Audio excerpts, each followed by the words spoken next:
the last quote, or there's two more. Loretta Lynch, former U.S. Attorney General, she said there will be blood in the streets. That was a quote I used. And then when I looked, another quote of hers that's very similar said, and I'm paraphrasing for this quote, but she said, as long as they marched, bled, and gave their lives, it is worth it. And she was in the context, because you're asking about context, it was a conversation about getting Trump out of office. And she said they should march, bleed, and give their lives. She said other people have done it, and every time they've done it, every good thing is worth it, even if people die. This clip was actually on the U.S. Senate Democrats' Facebook. Okay.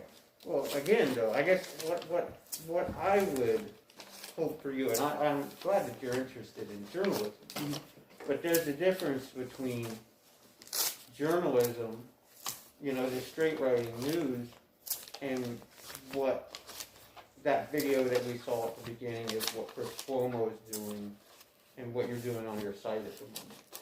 Like, if your goal is to be like Chris or Tucker Carlson or one of those, like a pundit, okay. But that's not necessary. Like in news, you got to go out and interview folks. You got to get context. So if I'm going to say, I wouldn't want to put a quote in there that this is what she said to, like, I can't use that to prove my point. You know, I have to be honest with the reader. My point here is that the left side is saying that the president saying that you should march peacefully is inciting violence, while they said all of these quotes, which they say so that's basically what aboutism, right?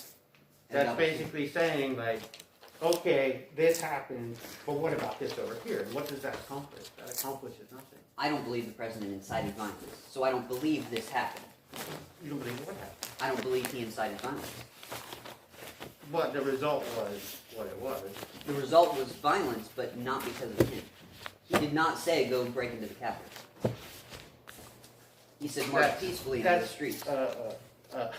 He said a lot of things during that we don't need to get into. They were actually breaking into the Capitol before his speech ended. And I think what the writer was getting at here is if you want to do journalism, great.